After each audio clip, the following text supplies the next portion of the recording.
Hello and welcome to All Things Foster, a place for coffee, connection, and community. I'm excited to have Debbie on with us today with AnchorPoint. But before we get to her, Sunday Sharp with AMC Mortgage here in Amarillo and is a residential mortgage provider, and she specializes in first-time home buyers to help them start their journey towards generational wealth. She's a local lender, but is licensed to write mortgages for the whole state of Texas. They have lots of special loans available. AMC is an equal housing lender. Call or text her today at 806-683-0313 or check out their website, Buy with Sunday, www.buywithsunday.com. That's buywithsunday.com or amcmtg.com. And I say this so often on the podcast. Our sponsors are great folks, and Sunday is just an awesome lady. And so, if you need mortgage help, give her a call, and she can help you out. So Debbie, thank you so much for coming on today and being willing to talk with us about your experiences. Yeah, I'm excited to be here with you guys. It's going to be fun. Yeah. So let's talk just a little bit about who you are and kind of what brings you here. So you're a mom of 9, right? And so you have some bio and some adopted. Is that right? Actually, I get lots of fun titles. Okay, so I actually have lost children. I was pregnant with quads, and they passed away. And then we looked into several years later. We looked into adopting, and so we have adopted 3 times, 3 different sibling groups that give us 9 children today. And then now I get to be called Lolly Mm-hmm. because I have about 15 grandbabies that I get to spend time with. So I get lots of fun titles from that perspective. Absolutely. So my Wow. 9 children are all adopted, a sibling group of 5, a sibling group of 2, and then a sibling group of 2. Wow. Yeah, so that's who I am. That's amazing. And you're the CEO of Anchor Point, right? Yes, I am. It's a ministry that I founded about 15 years ago because I knew that we needed to help families know how to thrive. Because a lot of times we as families get overwhelmed and then we isolate and we think we're the only ones dealing with something. And I'm going, when I hear some of the struggles, I'm like, girlfriend, that was me too. It's all Yeah. right. We got this. We can do Right. this. And so Anchor Point is there just to help families learn how to thrive, learn how to grow, and to be successful in raising children that can be our next generation of people to carry us forward. So that's a fun thing to be able to come alongside people and do. Yeah, that's awesome. So what kind of precipitated the journey into like starting this nonprofit? Yeah. So all of this came off of if you look at kind of how God took me on my story of my life, is the process of wanting to be pregnant, getting pregnant with quads, and that was a many year journey. And then the boys were born at 26 weeks, um, and they placed each one of them in my arms as they were born, and I held them until they passed away. And if it would have been today, we probably medically could have saved them now, but because it was so many years ago, that was not an option. And I remember clearly sitting in that hospital room that night. You don't go to the hospital planning for funerals, and here I said, and I'm like, I don't know how to get through here. And what I knew Yeah. was that eternity mattered. Mm, I wanted my life to make a difference. And so I needed to be very intentional from that day forward. I right. didn't want life to just pass me by. And so that kind of became the mantra that I live by is, we're all going to leave legacies one day. Are we going to craft the legacies that we leave? So we have to live them now. Yeah.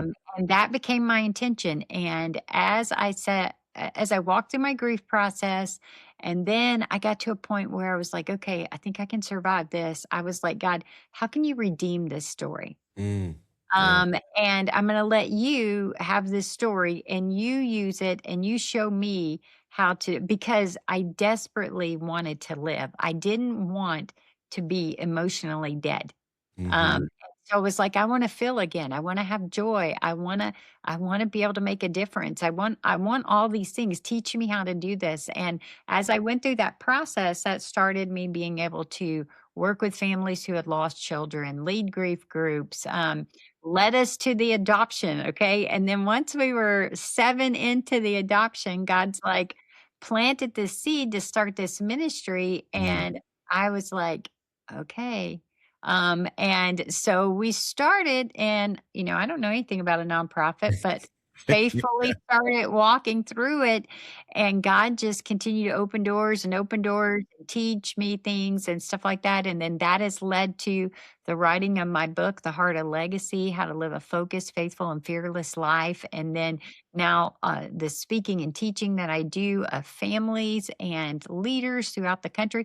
All of that comes because of walking through losing boys. And my Yeah. boy's legacy lives on while I am being very intentional about living mine now so that I can leave it later. I mean, it'd be a cool thing to be in heaven and another girl is blessed by the ministry of AnchorPoint, and I'm watching and I'm going, that's so cool.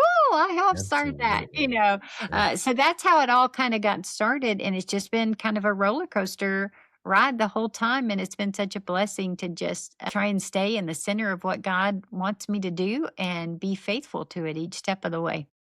Yeah, absolutely. I mean, you know, when we when we allow him, he can turn these deep, difficult, Mhm. painful struggles. He, like you said, he can Yeah, redeem it and use it to bless others. I mean, it's just so important. And definitely. so, Yeah. what do you guys do at Anchor Point? What do y'all's focus on? I know you said it's building families. Mhm. Um, what kind of things do you guys do? Sure. I like to put couch it under the phrase giving families hope. Okay. And what does that mean? But we do that through several different pieces of our ministry. We have a medical clinic that works with young girls and guys and individuals that find themselves in an unplanned pregnancy situation that are going, oh my gosh, I don't know what to do. And we come alongside them and give them education, teach them, walk along medically, whatever they need to. Learn how to maneuver in this new life situation, right? And it's so much fun to come alongside of them because they're just overwhelmed. And, if you just have someone that can get you to breathe and take a minute, you can figure your way. And so we want to do that.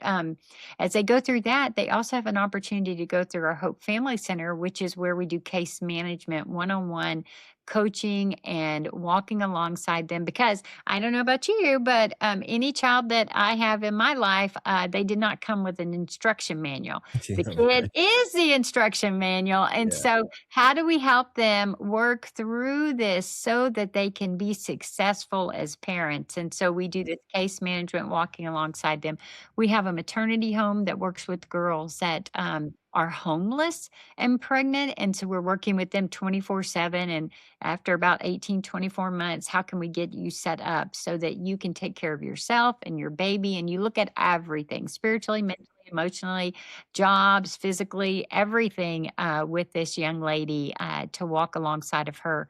And then last but not least, we have our Hope Community, which is our community initiatives in parenting education, prenatal education, looking at our Pathway to Hope camps for families who have kids that are struggling and don't quite know what to do with them, right. and then abuse recovery from sexual abuse to abortion to trauma in general that affects us as parents. So, those are just the many multitudes and thousands of people that we get to touch each and every year and help them figure out how to thrive. And that's what That's we want to do. wow. That's a lot. That is a lot that you guys are doing. That's amazing. Thank you. Yeah, and that's and like I said before, that when you see God take your pain and and turn it and use it to impact others, to be a benefit to others, and it's just wow, just wow. That's awesome. Yes. It's been fun to be a part of it. So, Yeah, I can imagine seeing some lives changed because of the well, work I that you're doing. I like to say one of the fun things I like to do is I realize how much impact we have by the height of the children, and, like, now some of them are turning 15 and they're, like, my height, and I'm Yeah, like, right. "Oh my gosh, you're so big." Yeah. So, it's You're been kinda fun. lollies for lots of kiddos out there. Yeah, yeah, so it's really neat. As the taller they get, I'm like, "Hey, this is really big." Stinking cool. So what did you see was kind of the biggest need that wasn't being addressed in that really kind of put this on your heart to help them? What do you think the biggest need was? Well, I always think, a lot of people don't have there when you get in a very, very stressful situation, your world closes in real quickly because you go into protection mode and you can't even really see your way out. And so most of us, because this is the way God's designed us to live in community. So when we face overwhelming things, whether it's an unplanned pregnancy, whether it is an adoption or fostering, and I feel like I'm a failure, whatever it is, what we do is we shut down and we pull away. And then we start saying this phrase, why me? Why this? Why? And why is such a stuck question. Sure. Because the truth of the matter is, this side of heaven, any answer that we get for why that somebody would give us, our next question will be, "Well, why?" Because Mhm. that ain't a good enough answer. Right. Um, and, same thing with me with my boys. Why? And I am like just clinging to that because it feels like it's my last bit of control that I have. Mhm. If I could Yeah. just get this, right?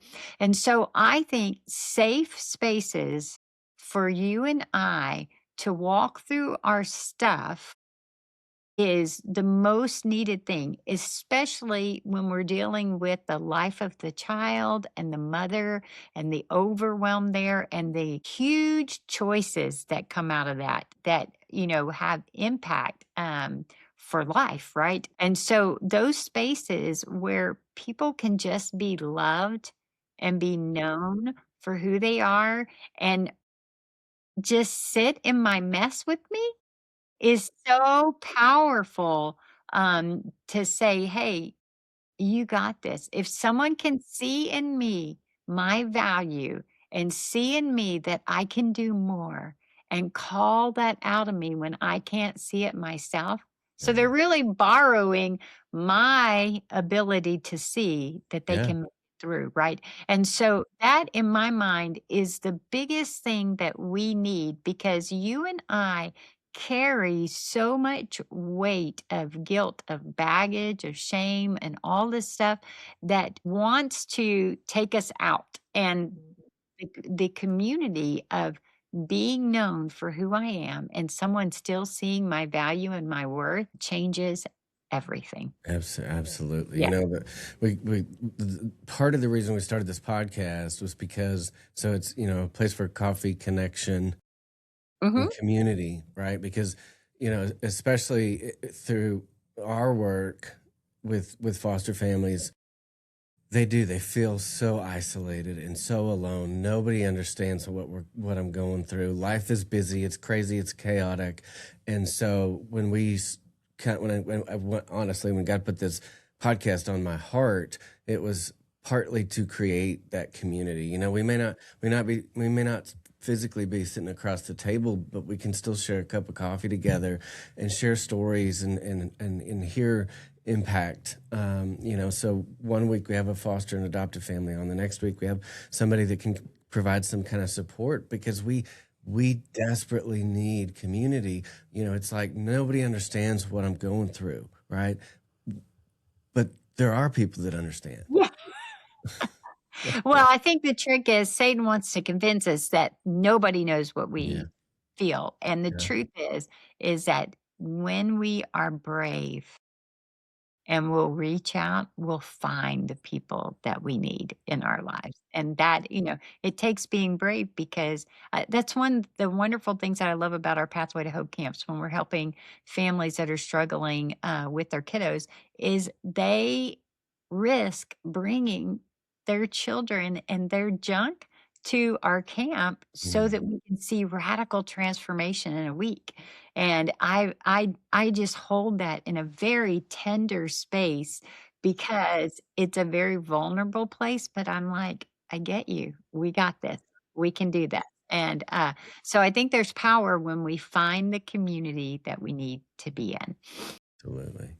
So, do you have a number of folks in a given year approximately that you guys impact? Because I mean, it sounds pretty big. Yeah, we end up impacting about 3,500 lives a year, in different kind of ways, Right. Yeah. with the different things that we're doing. But, it is amazing that we get to have that much fun. So, Absolutely. it's a cool thing. That is so amazing.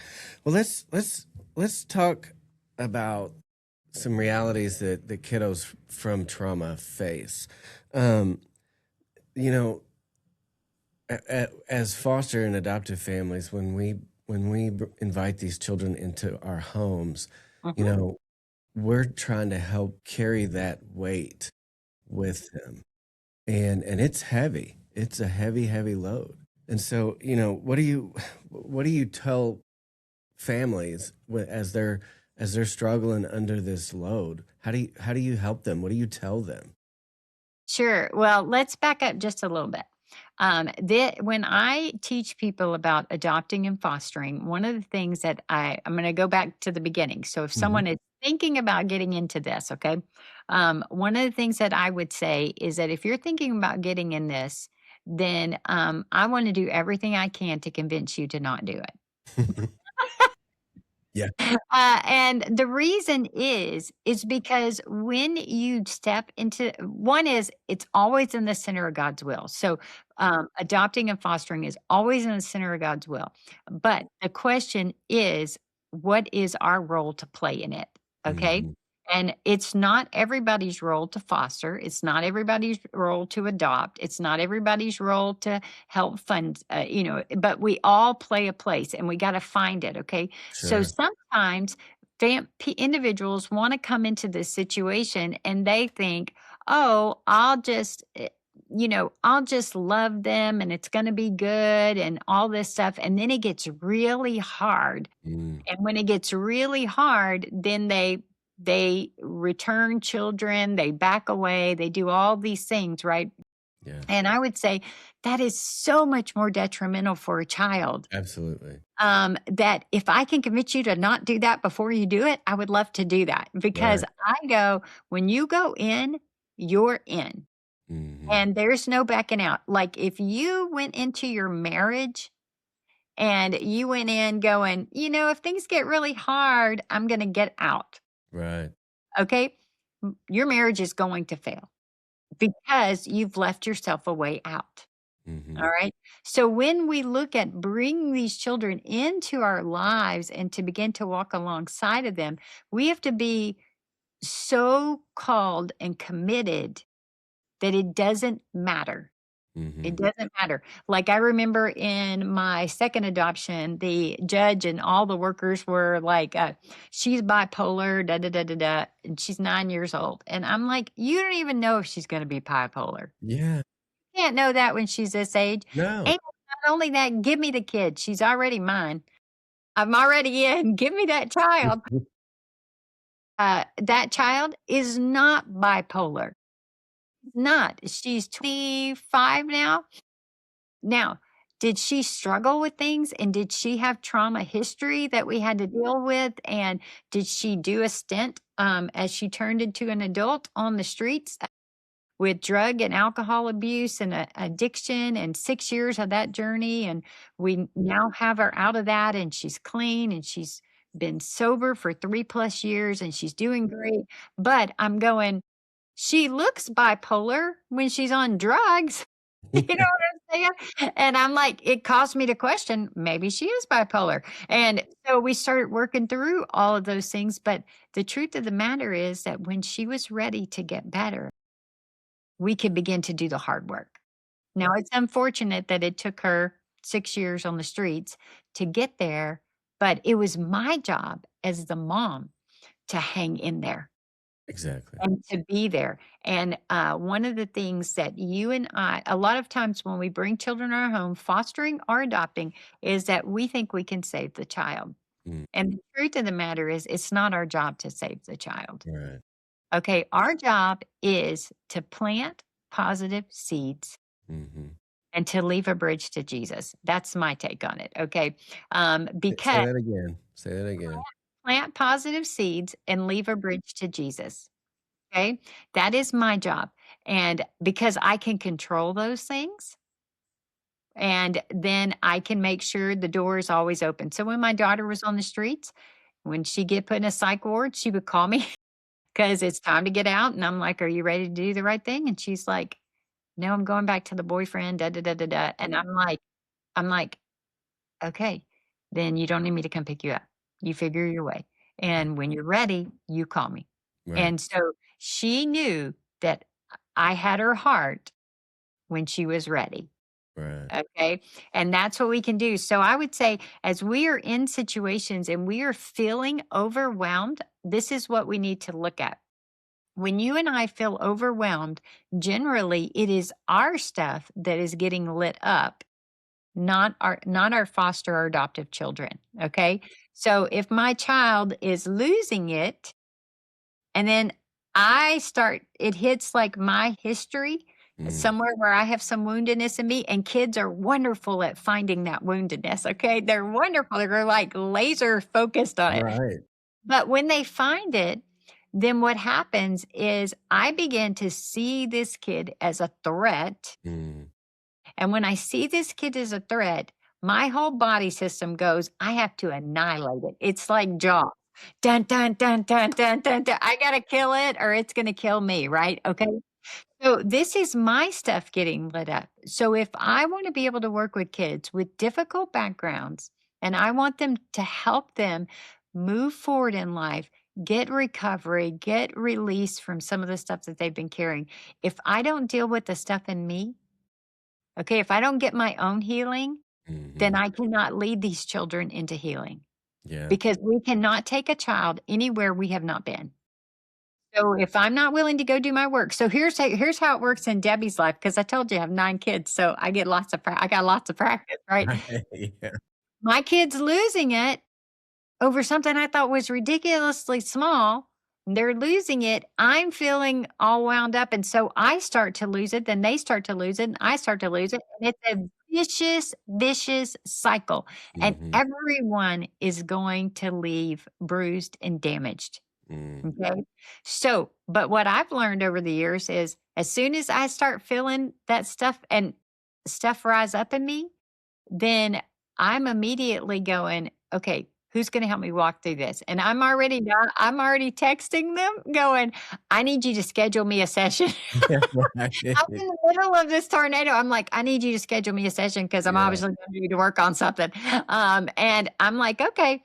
And the other thing is you and I need to learn to listen to our body because our body will tell us when we're getting lit up. For me, it happens to be in my chest.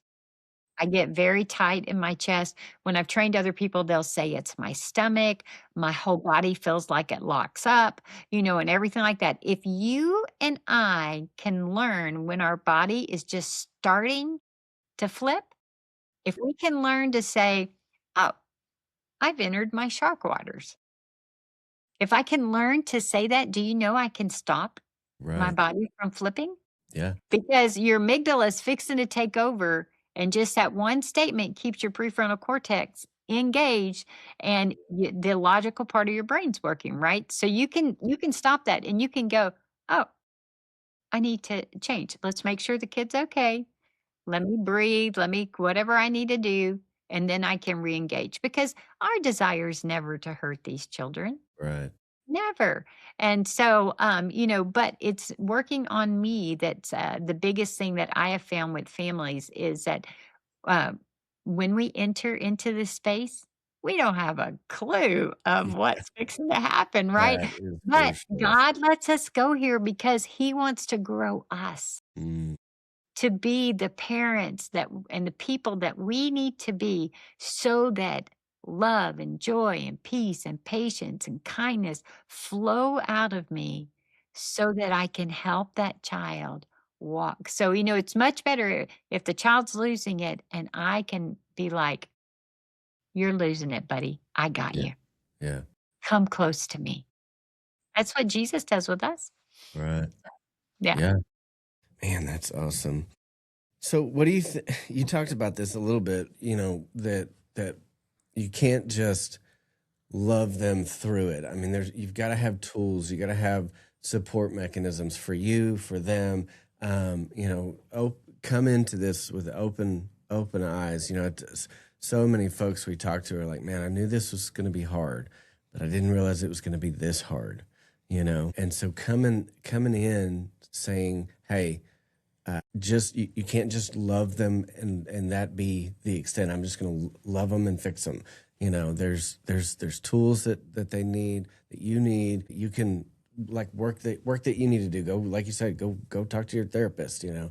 And stuff like that. And so, are there other misconceptions, do you think, with foster and adoptive families that as they're getting into this, they kind of need to open their eyes a little bit?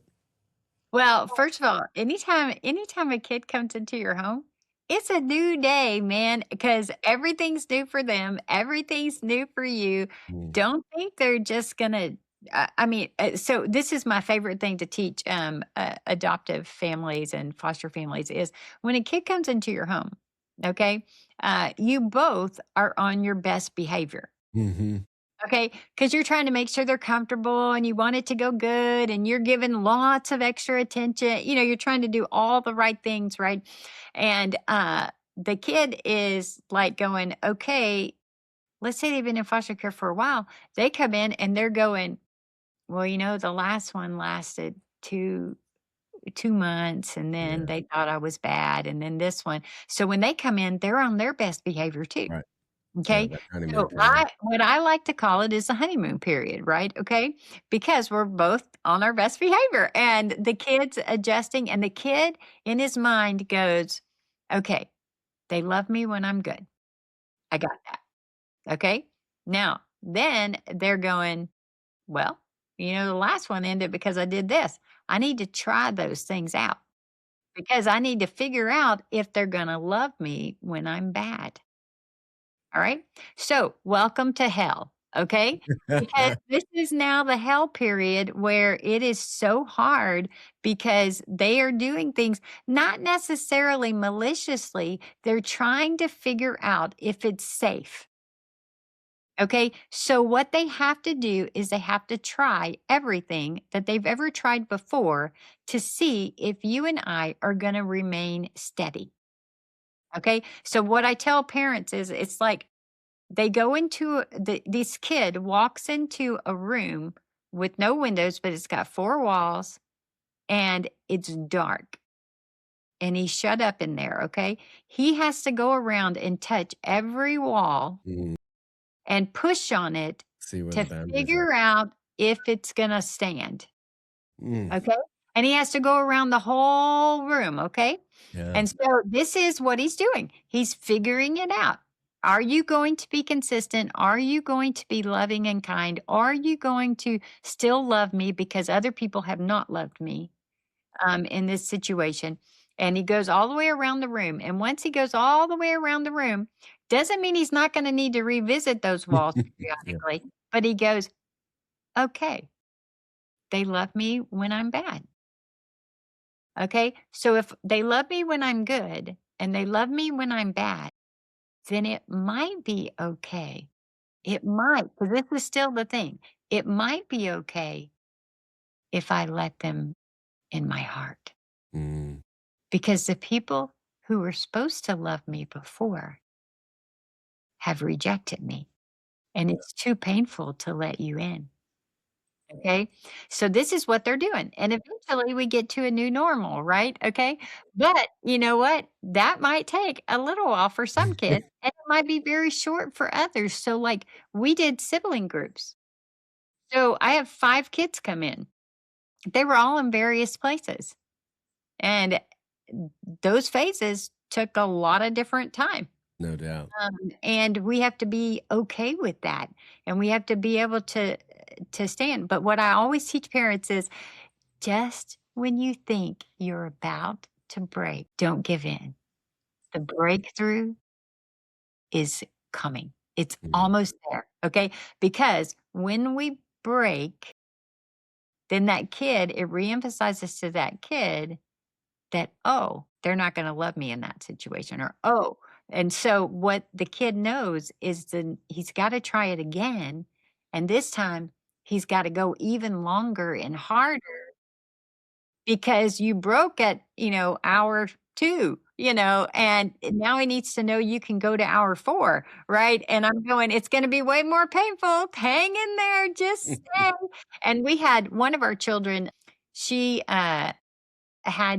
she chose to write off, some stuff one night, "I will obey my mom and dad," and we hadn't had her very long, and, I had, like, 250 pieces of paper and 50 pencils, so if we broke any, it was all good, and she sat down, and she wasn't gonna do it, and, I was like, "No problem, I'll just dust while you do it, everything's good, we got this, you can do this, it's good to, make things right so we can keep going on." Her dad wasn't home. Anyway, he came home about 3.5 hours into our journey, Mhm. and I was like, "No big deal, she's just having a little bit of trouble, but we're gonna get back on track and everything." And he sat down beside her, and, she would, let me tell this tale. Her name is Julia. He sat down beside her, and he said, "I'll write with you." I'm Mm. still nesting because 'cause I'm trying not to lose it. My house is Yeah. very clean now, and he sat down beside her, and he wrote, "I love Julia. I love Julia. I love Julia. I love Julia." And he did that for probably 2,000 plus times, okay? And eventually she picked up her pen and she did what she had decided that she was going to do, and she did it and, everything. But when she finally was able to go to bed, we were 6 or 7 hours into that journey. I will tell you, she turned on her anger switch and didn't know how to get it back off. And within 6 months, that girl could turn herself around in 30 seconds. Yeah. And it took us 6.5 hours or so. And I still remember that night very clearly. This is a long time ago. But my husband and I are looking at each other and we're like, "What have we done?" We're so in over our heads. Yeah. And so those are just some things is that, you've got you've got to go in with your eyes wide open, and you need to know how you can have family and friends that can come alongside you, because not everybody is safe for your kids, because they don't know how to handle all the situations, that we might face, and, we need to be very careful with that, and then we need to get training ourselves. I'm a practitioner in TBRI, trust-based relational intervention. Yeah, and I've trained under that for years, and the reason is because I needed it for my family, but I also use it exclusively at AnchorPoint with the trauma that we see there too. So it's been a double blessing, but, get the training that you need to help you understand how the trauma brain works and how what we can do. Because I remember the first time I was introduced to it, I looked at my husband, I'm like, "Dude, this is why we better pray that there's a God in heaven, because this we screwed up our kids, and we gotta change." But God is gracious and will teach us how to work through that, and, will work with us if we lean in. So, but get the training that you need, For and sure. it's never, never, never a bad thing to ask and to find people that can be on your journey with you. And that's what you want. You want people that'll partner alongside of you. Absolutely. So what do you think maybe the top one or two things that you think helps kiddos heal. What's top practice, best thing you can do to help guide these kiddos towards a path of healing? Yeah. Connection, connection, connection. They need, I mean, because you got to think this mama daddy bond that God creates in the womb is now severed. And I don't know, I'm the kid. I don't know whether it's me, them. I assume it's me Right. and something must be wrong with me. So the deal is we have got to connect with these kids. And what are we gonna do to do it? So I would say, hey, one of the hardest practices for me, was learning to say yes, okay? And create because you can't say yes to everything, but, a lot of times if I make you practice, we say no because it's just convenient, okay? Or I'm lazy or I'm selfish. Maybe that's me. But, how can I give yeses? Because I really do need to think about it like I'm filling a love tank, and every yes I can give is a quarter in the bank. And I guarantee you that before long, I'm gonna need to take $5 out. And so have I put in enough quarters, and we teach families that you can build connection by giving choices that you can live with. So if I need a kid to, go upstairs with me, ultimately that's my goal is for us to make it upstairs. So I might say, do you want to walk in front of me? Do you want to hold my hand? Do you want to ride on my back? Those might be our choices, right?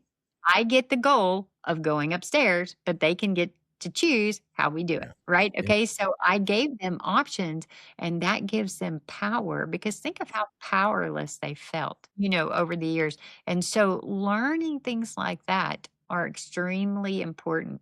When you're first getting to know a child, one of the things that I love to do, especially if they're a little bit older, you could do this with a 3-year old and a 4-year old if they can talk. But one of the things that we always did with our children when we were first meeting them is we had them, because my children were a little older, we had them write down questions that they would like to ask us. Mm, They could ask us anything, yeah. okay?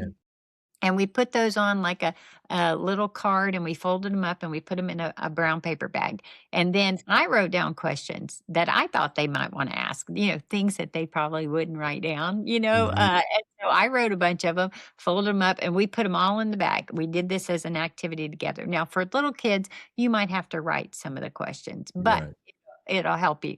And then what we would do is, as we were getting to know each other over the first week or so, we would just at dinner time or meals, we would pull out one question Mm, and we would read the question. And so the question might be something like, as mine were a little bit older, like, how often can we play video games, or something like that. And so we would answer that. And I might have put one in there like, what should I call you? mm, Do you know what I'm saying? Because that might be a mhm. question in their Oh, yeah. head. Or like, how do you deal with this or how do you deal with that? They have they come up with the older they are, they come up with all kind of creative Yeah. questions. Yeah. Anyway, they loved it. Yeah. Loved it, and they didn't want to just do one question at dinner, or they would wanna keep doing the Sure. questions, Yeah. and then they were like, "Can we pull another one? Can we pull another one?" Because they didn't know what all the questions were, and they wanted these answers, and you didn't know who asked it, right?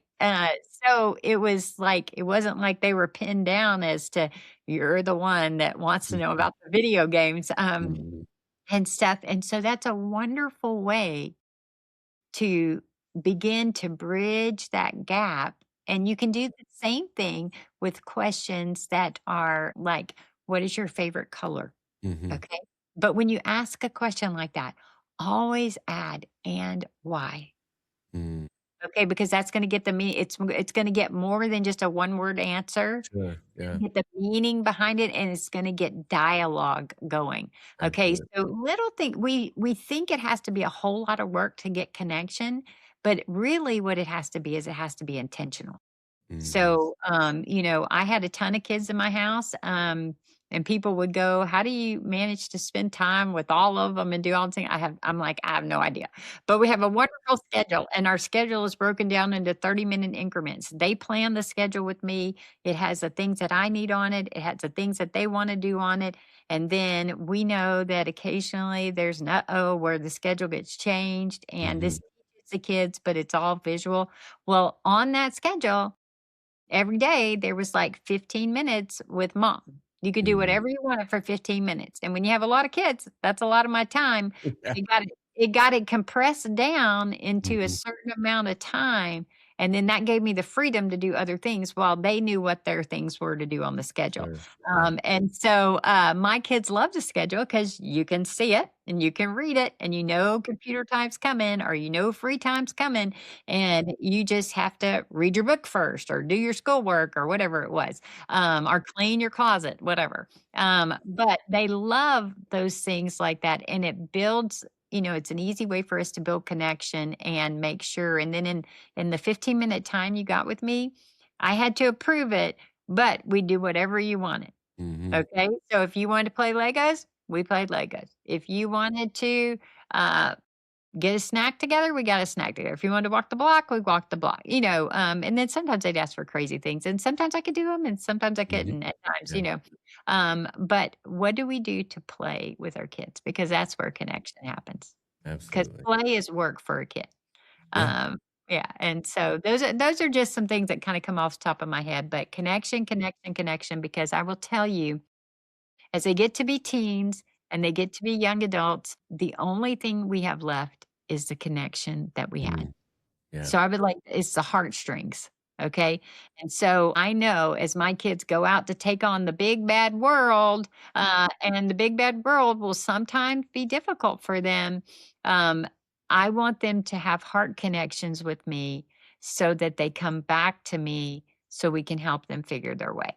Because I don't wanna lose them to the world, and my daughter that was on the streets, she could she could just as easily be dead by now. And Right. I'm like, we would miss what a precious young lady she is if we wouldn't have had those heart connections. And so, and most of our kids that we're fostering and adopting, the transition to adulthood is going to be hard. For sure. And to me, it's been the hardest part of the journey. But like you say, I mean, I just love these ideas, but the connection Mhm. is just so important.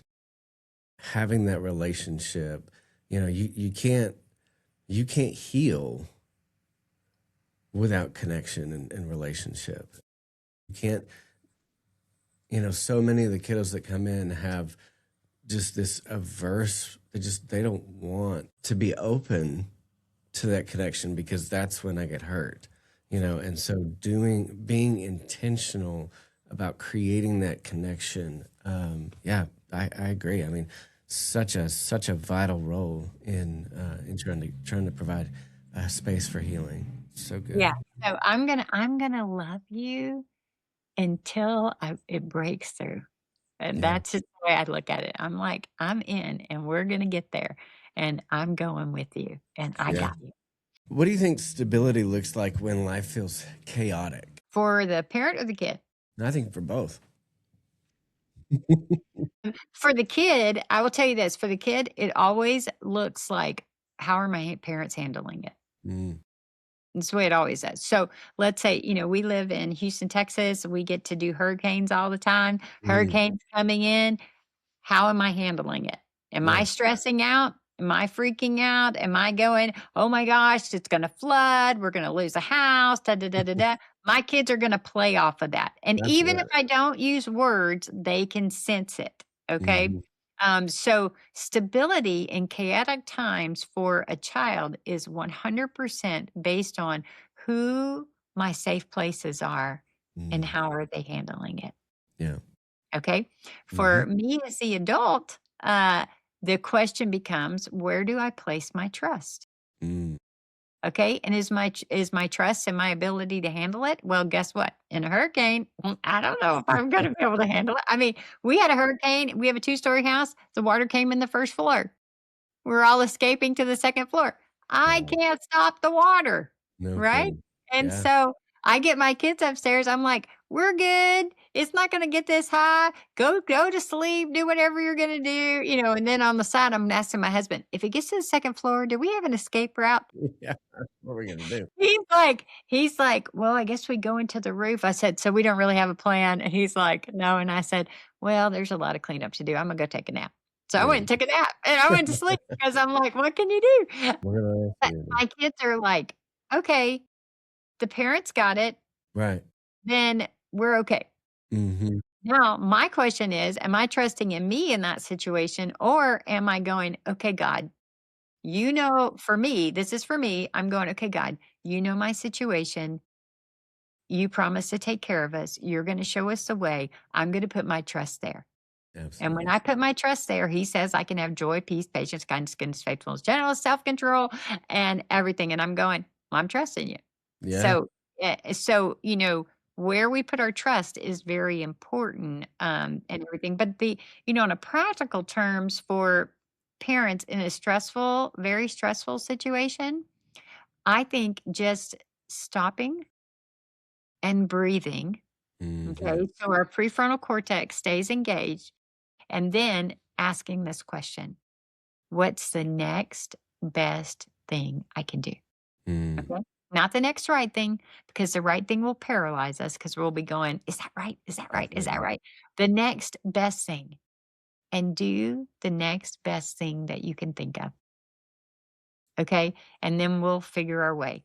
Great example of that is we have one of our children. That said something at school and a teacher overheard it. She said something like, "My dad's gonna kill me for making a bad grade on the test," Right. okay? The teacher overheard it, kept walking down the aisle. She reported us, to CPS.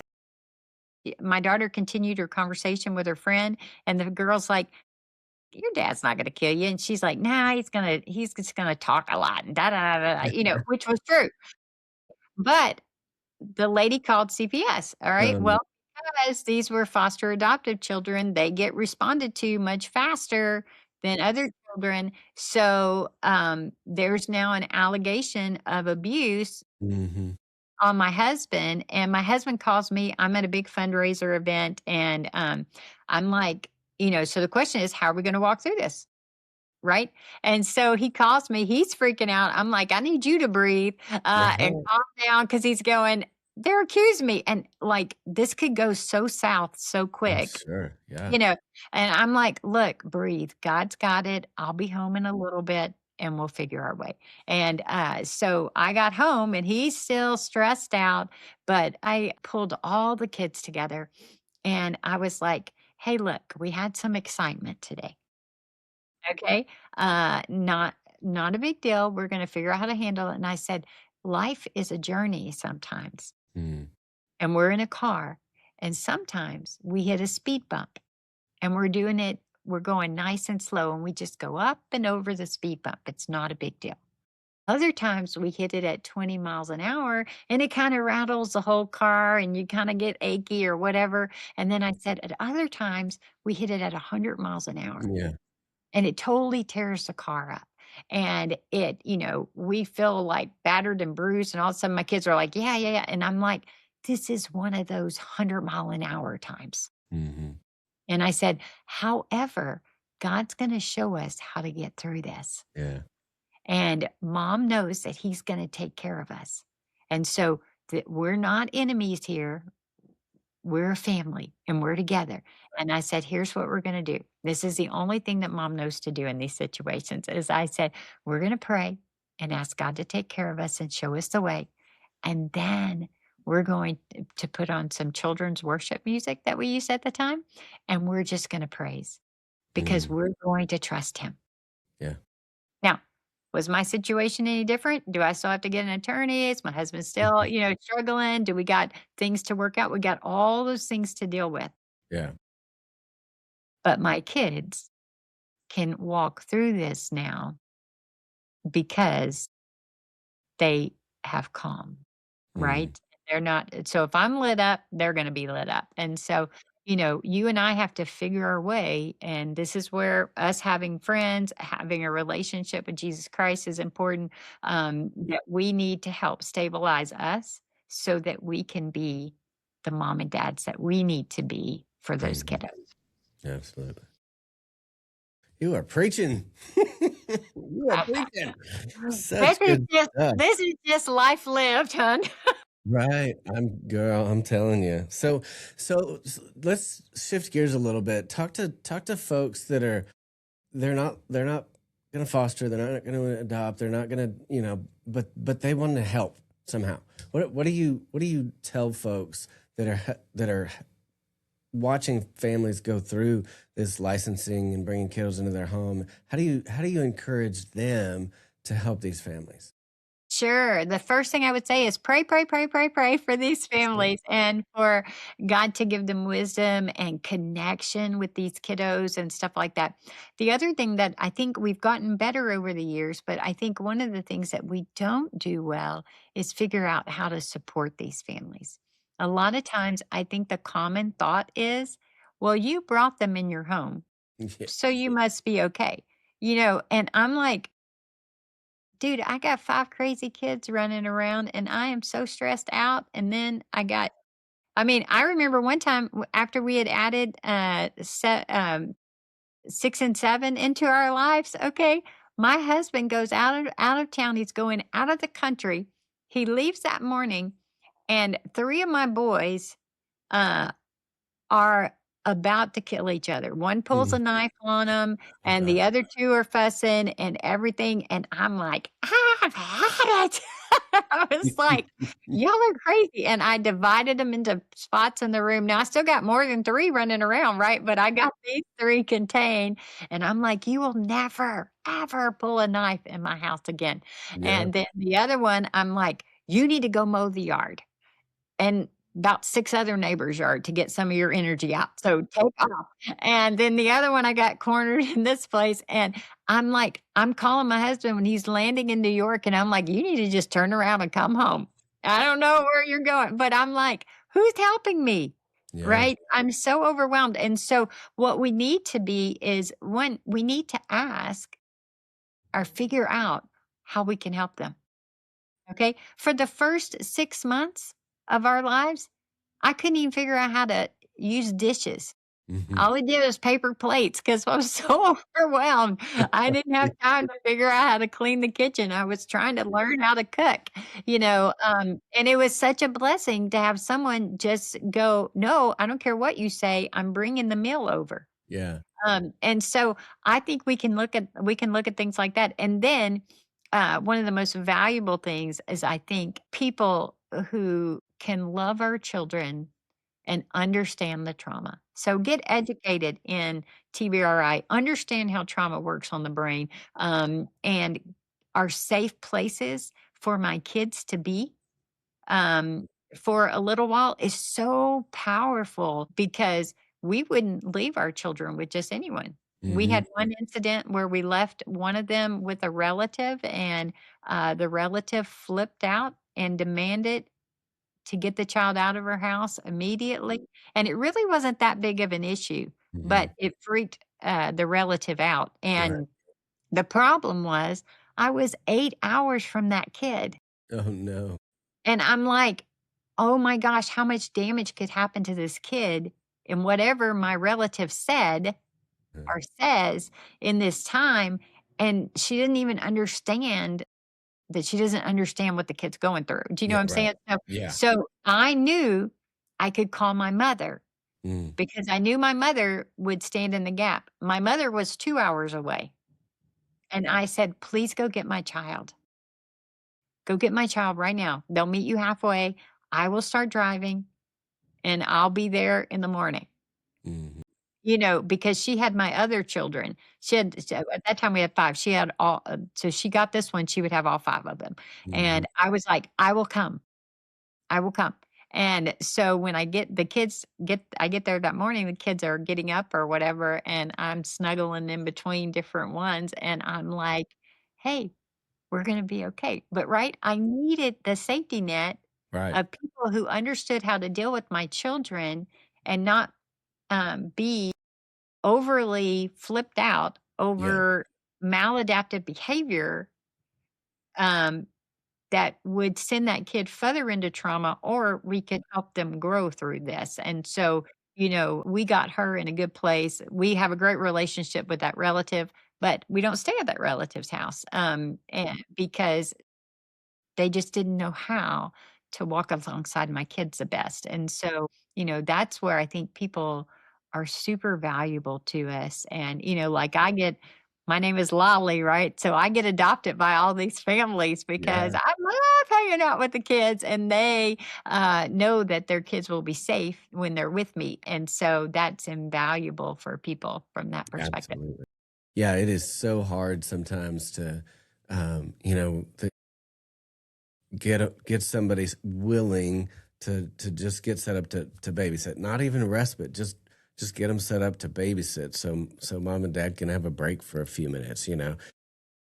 It's that is a really important way that folks can help. Like you said, I like the idea of them having at least some knowledge and training and understanding of what's going on, so that there is so that if you can have peace when you take them over there and be like, okay, I know that they're safe, they're going to be okay. I can go over here and rest and do what I needed to do without having to like freak out and worry, or is something going to happen?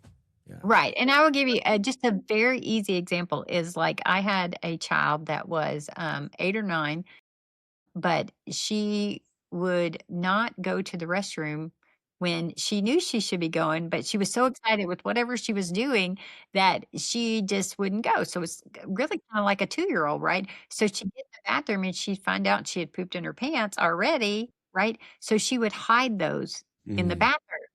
Okay, so she didn't have to be shamed and feel bad because 'cause I'm sure she had gotten in a lot of trouble over them, okay?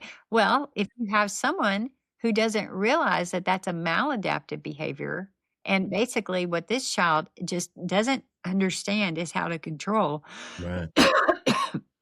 her. She's not listening to her body, and we have to Mhm. teach her that. Yeah. But if we shame her with the bathroom incident, then this child is not going to make progress. And so, whoever's watching her at the time has to help her figure her way on that. And same type of thing with, I've had children sometimes that would sexually act out, and that's because of things they have seen and observed Exactly. and learned. And so, I don't need to freak out over that, but I need safe people who know how to help them walk through it, handling them so that it's a grace-filled atmosphere that allows for us to continue to grow and everything.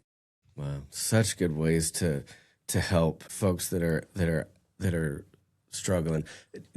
Give us, if you can, a couple of examples of how someone they're in it every day, and how do they kind of identify or realize that, hey, I'm getting close to burnout. I need to take a step back. How do you tell folks to be mindful of that, and notice that they need to take a break? Well, if you don't figure this out, it will kill you. Yeah. Uh, and I can promise you that. And so we have to figure this out. First indicator that you or I are really not in a good place is when we feel our shark waters get lit up that we talked about earlier. And we're starting to see the child as the problem, and I got to annihilate them. And so when I start behaving that way, then I have lost joy, peace, patience, kindness, goodness. Something is off in me. And Mm, that tells me that I'm in a very bad place. Now, I might not be able to handle it right that second. I may need to still stay in there. But you know what? I need to figure out how to get some time alone so that I can at least process that or have a breather to be able to figure my way again. Okay. That would be for me the number one indicator. Two is if we are not spending some time taking care of ourselves every day. Okay. I remember we went on a cruise with other adoptive and foster families, and the lady who was teaching, she had all the women together and she was like, okay, let's talk about self care. Okay.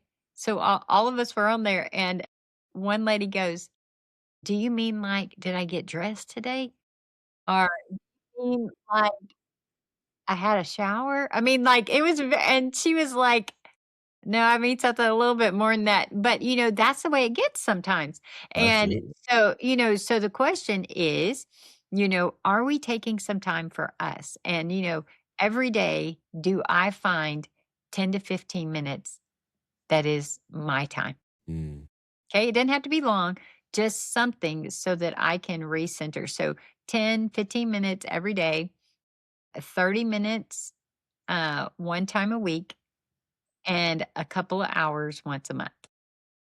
Okay, that would be a way to build some things in there. But when you start, when I am snippy, when I'm mad, when I'm frustrated all the time, these are indicators that it is too much for right, me right now, and that I am not the person that I want to be.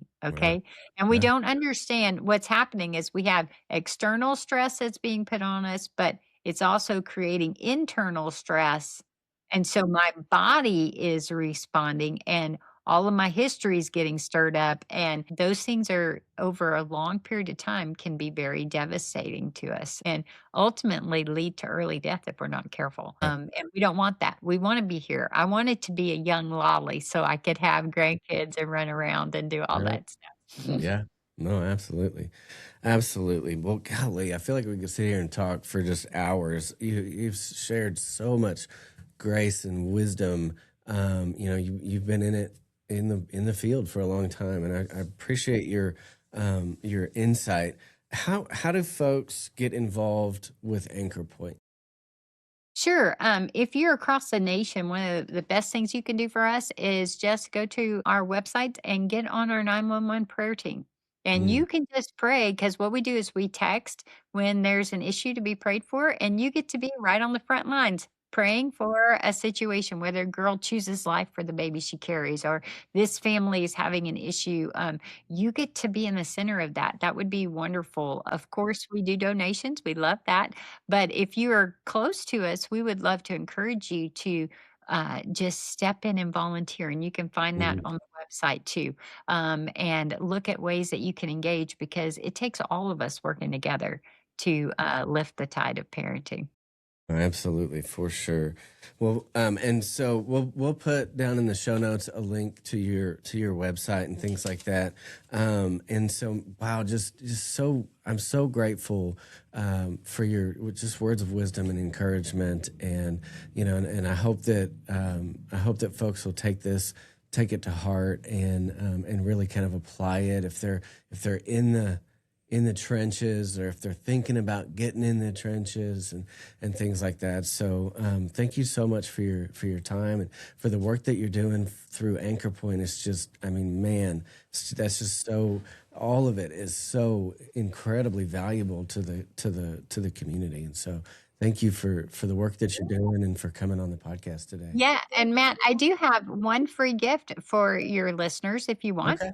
Yeah. And it's my book, The Heart of Legacy Living a Faithful, Focused, and Fearless Life. That is available for free to them. They just literally go to the website, theheartoflegacy.com, and Mhm. they can get it for free. But it'll walk you through if you're curious about what this journey of adoption and all that stuff looks like. It walks you through our story, but the whole center section is on how can I do these things? And a lot of them we've talked about today, but it gives you more practical next steps to know how to maneuver your way so that you are focused, faithful, and fearless.